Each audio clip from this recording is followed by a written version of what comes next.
इस वीडियो में दोस्तों बीएड फर्स्ट ईयर के थर्ड पेपर का 5वां यूनिट डिस्कस करने वाले हैं कुछ महत्वपूर्ण टॉपिक्स के साथ में। और ये दोस्तों आपके थर्ड पेपर का लास्ट यूनिट है। इसके बाकी यूनिट्स को देखने के लिए आपको सिंपली प्लेलिस्ट ऑप्शन पर जाना है। वहाँ पर आपको बीएड फर्स्ट ईयर की अलग से प्लेलिस्ट बनी हुई मिल जाएगी, जहाँ पर आप सभी पेपर्स को अलग अलग वहाँ per unit by unit videos देख पाएंगे। यहाँ पर दोस्तों हम बात करेंगे 5वीं यूनिट को लेकर के। तो देखिए, पहला महत्वपूर्ण यहाँ पर टॉपिक आता है, शिक्षण वृत्ति में सुधार लाने हेतु क्या क्या सुझाव दिए गए हैं, संक्षेप में आपको बताना है। शिक्षण वृत्ति में सुधार हेतु जो सुझाव दिए गए हैं, पहला है अध्यापकों का कल्याण। शिक्षा नीति को विकसित करने और उसे कार्यान्वित करने, राष्ट्रीय शिक्षा के लक्ष्यों को निर्धारित करने और अध्यापकों की कार्य परिस्थितियों और उनके कल्याण को उन्नत करने के लिए शिक्षण वृत्ति को जनता के साथ संयुक्त किया जाना चाहिए। दूसरा बिंदु देखिए, स्वायत्तता के लिए प्रयास करना। शिक्षण वृत्ति में अनुदेशनात्मक लक्ष्यों और अध्यापकों के वृत्तिक आचरण को अनुशासित करने के लिए नियंत्रण का प्रयोग करने वाली विधियों को अपनाने में स्वायत्तता प्राप्त करने हेतु प्रयास किया जाना चाहिए। तीसरा बिंदु देखिए, शैक्षिक नीतियों और कार्यक्रमों का पुनर्निर्माण करना। नागरिकों के सहयोग के साथ शिक्षण वृत्ति में शैक्षिक नीतियों और कार्यक्रमों का निरंतर पुनर्निरीक्षण, मूल्यांकन और पुनर्निर्माण करना चाहिए। इसके बाद में देखिए, शिक्षण वृत्ति में सुधार किए जाने के लिए विश्वव्यापी अध्यापक परिषद के 21वें सम्मेलन में निम्नलिखित सुझाव पेश किए गए। पहला सुझाव देखिए, वृत्तिक प्रशिक्षण। अध्यापकों को वृत्तिक प्रशिक्षण और नवीनतम जानकारी दी जानी चाहिए। अध्यापकों की वृत्तिक शिक्षा को अधिक कुशलता प्रदान की जानी चाहिए और उन्हें उच्च विकसित वृत्तिकों के समानांतर लाया जाना चाहिए। शिक्षा के गुणात्मक सुधार के लिए अध्यापकों की वृत्तिक शिक्षा जो है एक उचित कार्यक्रम होना आवश्यक है। अध्यापक शिक्षा में निवेश से अधिक लाभांश यहाँ पर प्राप्त हो सकता है। इसके बाद में बात करते हैं, दूसरा बिंदु देखिए, समान व्यवहार। सभी स्तरों पर अध्यापकों के साथ में समान व्यवहार किया जाना चाहिए। तीसरा है समान अवसर। तो स्वयं को विकसित करने और स्वयं में सुधार करने के लिए सभी अध्यापकों को समान अवसर दिए जाने चाहिए। चौथा बिंदु है वास्तविक परिस्थितियों के साथ में संपर्क। अध्यापक परीक्षार्थियों को वास्तविक परिस्थितियों के संपर्क में रखा जाना चाहिए। और पांचवा बिंदु है अध्यापकों के संघ। यहाँ पर अध्यापकों के हितों की रक्षा करने के लिए अध्यापकों के प्रभावशाली संघों का, प्रभावशाली ग्रुपों की स्थापना की जानी चाहिए। छठा बिंदु है शैक्षिक कार्यक्रम। शैक्षिक कार्यक्रमों का उचित रूप से नियोजन किया जाना चाहिए। सातवां बिंदु है प्रशासन को अपने कार्य में अध्यापकों का सहयोग प्राप्त करना चाहिए। इस तरह से ये 7 बिंदु आपको यहाँ पर ध्यान रखने हैं। इसके बाद में दोस्तों आगे बढ़ते हैं, अगला महत्वपूर्ण टॉपिक आपके सामने, वृत्ति से क्या आशय है, क्या शिक्षण एक वृत्ति है, सिद्ध कीजिए। तो ये इंपॉर्टेंट है, आपको ध्यान रखना है। वृत्ति अथवा व्यवसाय जीविकापार्जन की एक विधि है, अपने जीवन को यापन करने की, जीवन गुजारने की एक विधि है। यह एक व्यापक शब्द है। इसमें कृषि, नौकरी, उद्योग, मुर्गी पालन, मछली पालन, डेयरी आदि रोजगार इसमें समाहित होते हैं। अर्थात जिस रोजगार से व्यक्ति अपना एवं परिवार का पालन पोषण करता है उसे व्यवसाय कहते हैं। यहाँ पर देखिए, परंपरागत और विशेष वृत्तियों के रूप में चिकित्सा एवं वकालत को एक आदर्श माना गया है। इसमें एक डॉक्टर, वकील एवं इंजीनियर को एक लंबी अवधि तक एक विशिष्ट शिक्षा, विशिष्ट प्रशिक्षण तथा अनुभव का अर्जन करना पड़ता है। इसके बाद उसे व्यवसाय का प्रमाण पत्र प्राप्त होता है। वृत्तिवान व्यक्ति अपने अर्जित ज्ञान तथा प्रशिक्षण द्वारा रोगियों व मुवक्किलों को सेवा प्रदान करता है। वर्तमान युग में कई वृत्तियों का उदय हो चुका है, जैसे आर्किटेक्ट, इंजीनियरिंग, चार्टेड अकाउंटेंसी, पत्रकारिता तथा फिल्म निर्माण इत्यादि का यहाँ पर उदय हो गया है। इसके बाद में देखिए, शिक्षण कार्य भी एक वृत्ति या व्यवसाय के रूप में माना जाता है। यह सभी वृत्तियों में सबसे पवित्र माना जाता है। शिक्षण द्वारा शिक्षक छात्रों को जीवन में सही राह पर चलने हेतु प्रेरित करता है तथा उनका सर्वांगीण विकास हेतु तत्पर रहता है। शिक्षक एक बालक का ही नहीं बल्कि संपूर्ण राष्ट्र का निर्माण करता है। वृत्ति के रूप में शिक्षण की देखिए बात करते हैं, तो शिक्षण एक वृत्ति के रूप में व्यापक कार्यक्षेत्र रखता है। विश्व में अनेक व्यक्ति इसे वृत्ति के रूप में अपनाते हैं तथा जिम्मेदारी से इस कार्य का निर्वहन करते हैं। शिक्षण को वृत्ति के रूप में निम्न आधारों पर सिद्ध कर सकते हैं। तो देखिए, पहला आधार आता है सबसे बड़ा समूह है। तो संसार में 30 करोड़ से अधिक अध्यापक हैं। इस प्रकार किसी वृत्ति में लगे हुए समूहों में शिक्षण संसार का सबसे बड़ा समूह है। भारत में विद्यालय के चरण में अध्यापकों की कुल संख्या जो है 55 लाख से अधिक है। इनमें से लगभग 25 लाख महिलाएं अध्यापिका हैं। और यहाँ पर देखिए अध्यापक की भूमिका, तो किसी भी शिक्षा पद्धति में अध्यापक को सबसे बड़ा कारक माना गया है। यह हमारे भविष्य का अभिरक्षक और निर्माता, राष्ट्र निर्माता, समाज की रीढ़, सामाजिक इंजीनियर, समाज सेवक और चिरस्थायी प्रभाव उत्पादक होता है। उसे विभिन्न भूमिकाओं, कर्तव्यों और कार्यों को संपादित करना होता है, जैसे शिक्षण, नियोजन, संगठन, पर्यवेक्षण, मूल्यांकन और निर्देशन इत्यादि। उनकी कुछ महत्वपूर्ण जो भूमिकाएं हैं, मुख्य भूमिकाओं की बात करते हैं। पहली भूमिका है ज्ञान प्रदान करना, दूसरी है प्रभावशाली अधिगम में छात्रों की मदद करना, तीसरा है प्रभावशाली अधिगम परिस्थितियां उत्पन्न करना, चौथे पॉइंट पर है निर्देशन प्रदान करना। अपने विभिन्न कार्यों को संपादित करते हुए अध्यापक समुदाय के साथ अंतःक्रिया करता है। कुछ अध्यापक बहुत प्रभावपूर्ण रूप से अपनी भूमिका निभाते हैं।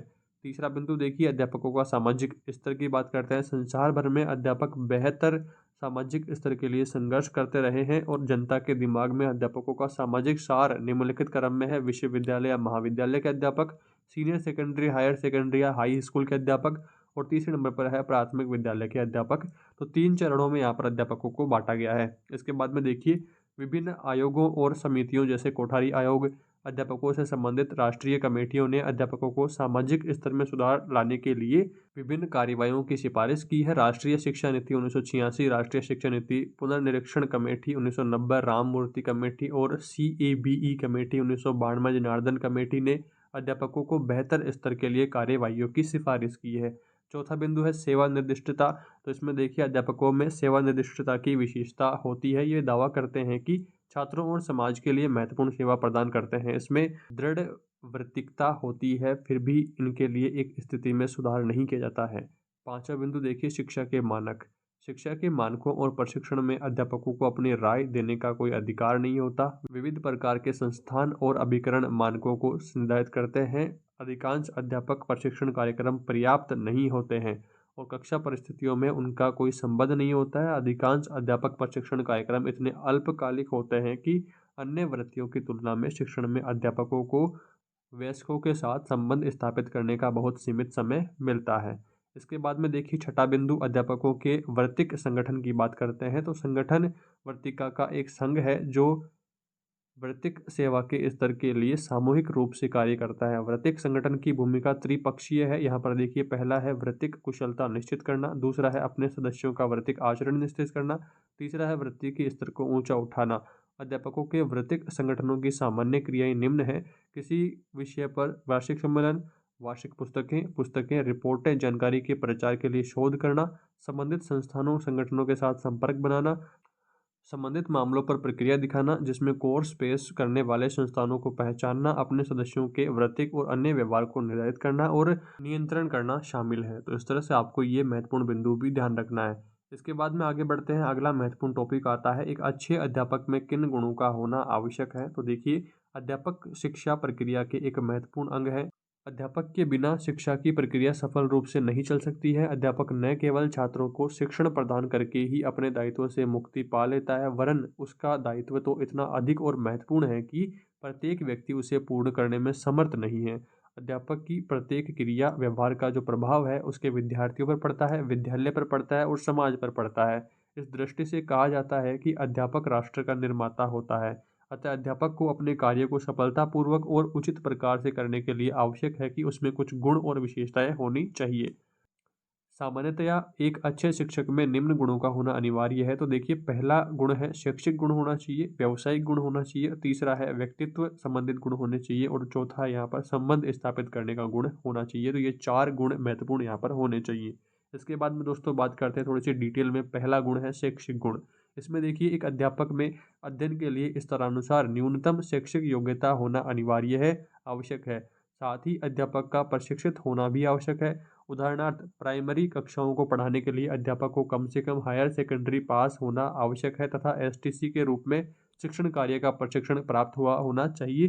तो अगर आपने DLED कर रखी है तो फिर आपके पास ये शैक्षिक गुण यहाँ पर हो गया है। इसके बाद में देखिए, इसी प्रकार सेकेंडरी कक्षाओं को पढ़ाने वाले अध्यापक के लिए कम से कम शैक्षणिक योग्यता के रूप में स्नातक एवं BEd किया हुआ होना चाहिए। उच्च माध्यमिक कक्षा को पढ़ाने के लिए अध्यापक के पास संबंधित विषयों में स्नातकोत्तर की डिग्री लिया हुआ होना चाहिए।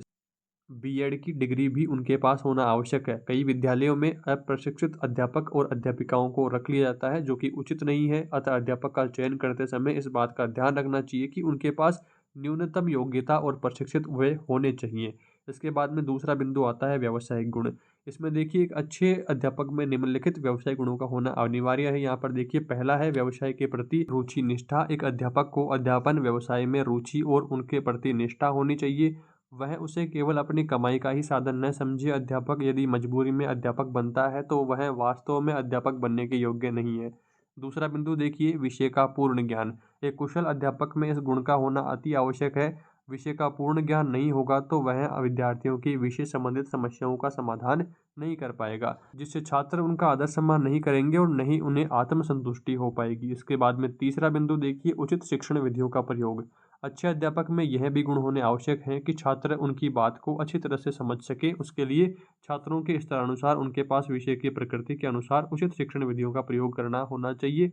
उदाहरणार्थ, छोटे बालकों को खेल विधि तथा प्रदर्शन विधि, कहानी विधि आदि का प्रयोग करते हुए जो उनका शिक्षण है उसको प्रभावशाली बनाया जाता है, जबकि उच्च कक्षाओं में व्याख्यान विधि और प्रयोगात्मक विधि उपयुक्त रहती है। तो ये विधियों का ज्ञान भी होना अनिवार्य है। इसके बाद में देखिए, चौथा बिंदु है समुचित सहायक सामग्री का प्रयोग।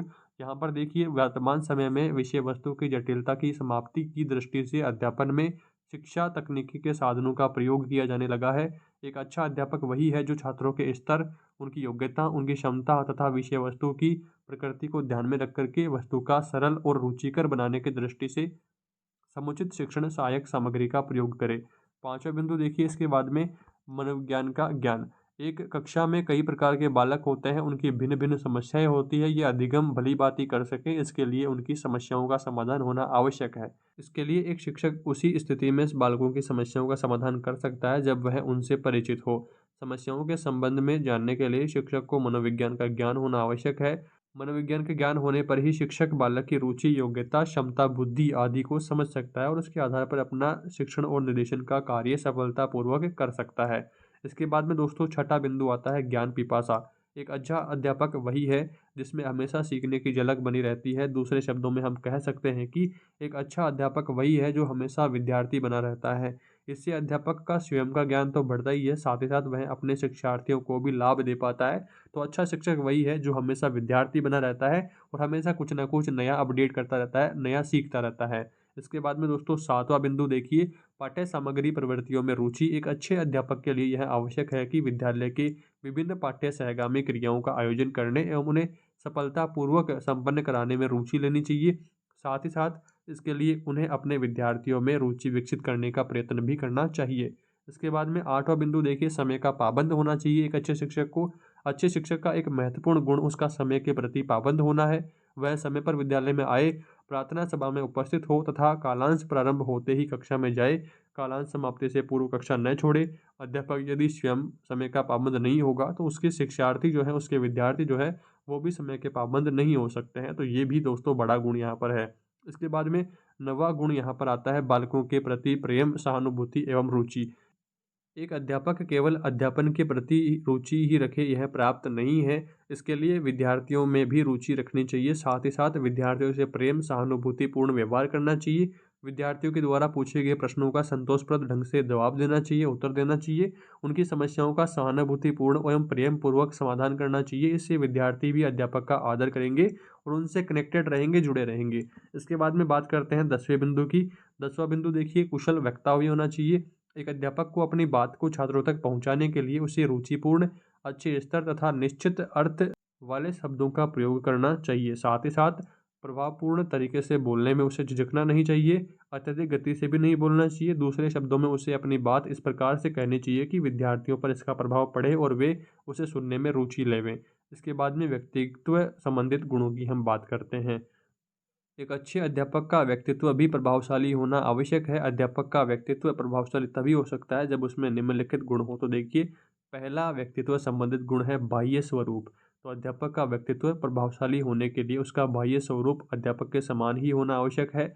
अध्यापक के समान बाह्य स्वरूप होने का अर्थ उसके सुंदर अथवा असुंदर होने से नहीं है, बल्कि उसकी वेशभूषा आदि से है। यहाँ पर देखिए, अध्यापक को साफ सुथरे प्रेस किए हुए तथा उचित कपड़े पहनने चाहिए, बालों को ढंग से संवार करके कक्षा में जाना चाहिए। इन सबसे शिक्षार्थी के ऊपर अच्छा प्रभाव पड़ता है। इसके बाद में दूसरा बिंदु है उत्तम स्वास्थ्य। एक अच्छा अध्यापक का शारीरिक रूप से स्वस्थ होना भी आवश्यक है। यदि अध्यापक स्वस्थ नहीं होगा तो वह कक्षा में क्या ही पढ़ाएगा। शारीरिक रूप से अस्वस्थ होने पर मानसिक रूप से भी अस्वस्थ रहेगा। कहा भी गया है कि स्वस्थ शरीर में ही स्वस्थ मस्तिष्क निवास करता है। अतः कक्षा में वह भली भांति शिक्षण कार्य कर सके तथा विद्यालय के अन्य कार्यक्रमों में रुचि ले सके, इसके लिए उसका शारीरिक और मानसिक रूप से स्वस्थ होना आवश्यक होता है। इसके बाद में तीसरा बिंदु देखिए, उच्च कोटि। एक अध्यापक को चारित्रिक रूप से दृढ़ होना चाहिए, क्योंकि अध्यापक के चरित्र का प्रभाव उसके विद्यार्थियों पर शीघ्र ही पड़ता है। अतः अध्यापक को अपने विद्यार्थियों के समक्ष अपने आप को एक अच्छे रूप में प्रस्तुत करना चाहिए। कभी भी उसके सामने कोई गलत या अनैतिक हरकत नहीं करनी चाहिए।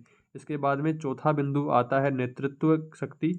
नेतृत्व शक्ति में देखिए, एक अच्छे अध्यापक के नेतृत्व शक्ति भी होनी चाहिए। उसे अपने विद्यार्थियों को प्रत्येक क्षेत्र, शिक्षक अधिगम, पाठ्य सहगामी प्रवृत्तियों, किसी विषय में विचार विमर्श, अनुशासन बनाए रखने आदि में कुशल व प्रभावशाली नेतृत्व प्रदान करना चाहिए, जिससे विद्यार्थी इन सभी क्षेत्रों में सफलतापूर्वक कार्य कर सके। पांचवा बिंदु है धैर्यवान भी होना चाहिए। एक अच्छे अध्यापक में धैर्य का गुण होना आवश्यक है। छात्रों के प्रश्न पूछने पर उसे उखड़ना नहीं चाहिए, झुंझलाना नहीं चाहिए, बल्कि धैर्य के साथ में सोच समझ करके उनके प्रश्नों के उत्तर दे करके उन्हें संतुष्ट करना चाहिए। छठा बिंदु है विनोद प्रिय। अध्यापक यदि अपना चेहरा हमेशा कठोर मुद्रा में रखते हैं तो विद्यार्थी उस अध्यापक को अप्रसन्न ही रहते हैं, उसको पसंद नहीं करते हैं, उनसे बात करना पसंद नहीं करते हैं और न ही उन्हें सहयोग देना पसंद करते हैं। अतः अध्यापक को विद्यार्थियों से सौहार्दपूर्ण और मधुर संबंध बनाने एवं कक्षा शिक्षण में रस और रुचि उत्पन्न करने के लिए विनोद प्रिय होना आवश्यक है। इसके बाद में देखिए सातवां बिंदु है निर्णय शक्ति। प्रभावशाली व्यक्तित्व वाले अध्यापक के लिए यह भी आवश्यक है कि किसी भी बात पर शीघ्र निर्णय लेने वाला होना चाहिए। निर्णय के अभाव में विद्यालय के विभिन्न कार्य असमंजसता की स्थिति में बने रहेंगे, जिसका विद्यार्थियों, प्रधानाध्यापक व समाज पर अच्छा प्रभाव नहीं पड़ेगा। इसके बाद में देखिए आठवां बिंदु उत्साह की बात करते हैं।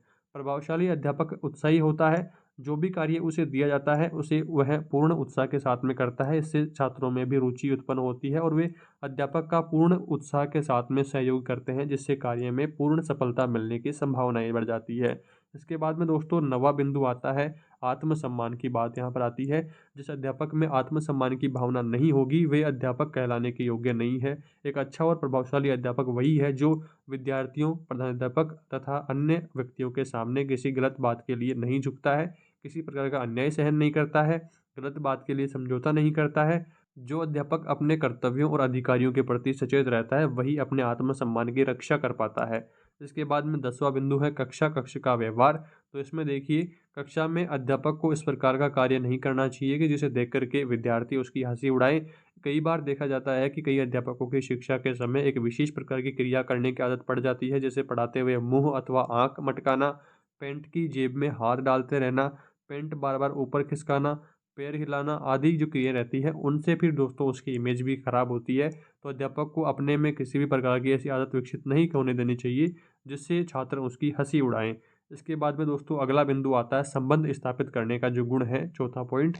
एक अच्छा अध्यापक वह है जो अन्य व्यक्तियों के साथ मधुर संबंध स्थापित करता है और बनाए रखता है। इस संबंध में उसे निम्नलिखित व्यक्तियों से संबंध बनाने होते हैं। पहला बिंदु देखिए विद्यार्थियों के साथ में संबंध। तो अध्यापक का कार्य सिर्फ इतना ही नहीं है कि वह कक्षा में जाकर के पाठ पढ़ा दे, उसे यह भी देखना चाहिए कि विद्यार्थियों पर उसका कितना प्रभाव पड़ा है, विद्यार्थियों ने कितना सीखा है। वह इस बात को तभी देख सकता है जब उसके विद्यार्थियों के साथ मधुर संबंध स्थापित होंगे। उसके लिए उसे प्रत्येक छात्र की ओर व्यक्तिगत रूप से ध्यान देना चाहिए, उनकी समस्याओं का उचित समाधान करना चाहिए, उनके साथ मित्रवत व्यवहार करना चाहिए। दूसरा बिंदु देखिए साथी अध्यापकों के साथ में भी संबंध अच्छे होने चाहिए। तो अध्यापक को अपने साथी अध्यापकों के साथ में भी मधुर संबंध बनाने चाहिए। अच्छा अध्यापक वही है जो अपने साथी अध्यापक के साथ में प्रेम और सहयोग का भाव रखे, व्यवहार रखे और उनके विचारों का आदर करे, उनकी निंदा ना करे। तो ये कुछ बिंदु आपको यहाँ पर ध्यान रखना है। इसके बाद में तीसरा बिंदु आता है प्रधानाध्यापक के साथ में संबंध। तो एक अच्छा अध्यापक वही है जो प्रधानाध्यापक के साथ में सहयोगपूर्ण व्यवहार करता है, विद्यालय में चलने वाला विभिन्न क्रियाओं के सफलतापूर्वक संपन्न कराने में अपना योगदान करता है। इसके बाद में चौथा बिंदु आता है अभिभावकों के साथ में संबंध। तो सेम इसी तरह से सबके साथ में संबंध भी उनके अच्छे होने चाहिए। तो एक अच्छा अध्यापक वह है जो विद्यार्थियों के साथ साथ उनके माता पिता से भी मधुर संबंध बनाता है। इसके लिए उसके विद्यार्थियों को समय समय पर बालक की प्रगति से परिचित कराते रहना चाहिए, बालक की समस्याओं के समाधान के लिए विचार विमर्श करना चाहिए तथा विद्यालय से होने वाले विशिष्ट कार्यक्रमों में उन्हें आमंत्रित करना चाहिए। अध्यापक को शिक्षक अभिभावक संघ बनाने में अधिकाधिक रुचि लेनी चाहिए। और इसके बाद में पांचवा बिंदु देखिए समुदाय के साथ में किस प्रकार का संबंध होना चाहिए। तो जिस समुदाय में विद्यालय स्थित है अध्यापक को चाहिए कि वह उस समुदाय से भी अच्छे संबंध बना करके रखे। इससे समुदाय के व्यक्ति विद्यालय की उन्नति में सहायक सिद्ध हो सकते हैं।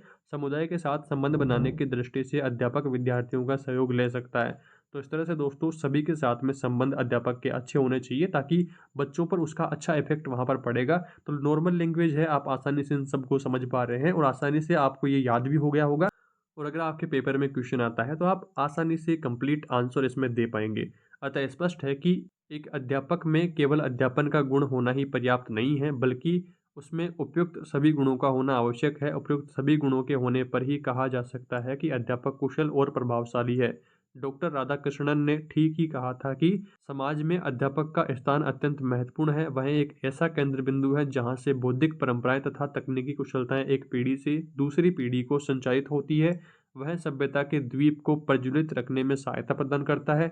वह केवल व्यक्ति का मार्गदर्शन ही नहीं करता, बल्कि संपूर्ण राष्ट्र के भाग्य का निर्माण करता है। अतः अध्यापकों को समाज के प्रति अपने विशिष्ट कर्तव्य को पहचानना चाहिए। और दोस्तों सारे जो अध्यापकों के गुण थे उनको हमने डिस्कस कर लिया है। आई होप आप भी इनको अपने जीवन में उतारेंगे और आप जब भी अध्यापक बनेंगे तो दोस्तों आप भी इनका अप्लाई करेंगे, इनको यहाँ पर अपनाएंगे। इस वीडियो में हमने 5वां यूनिट के कुछ महत्वपूर्ण बिंदुओं की चर्चा कर ली है।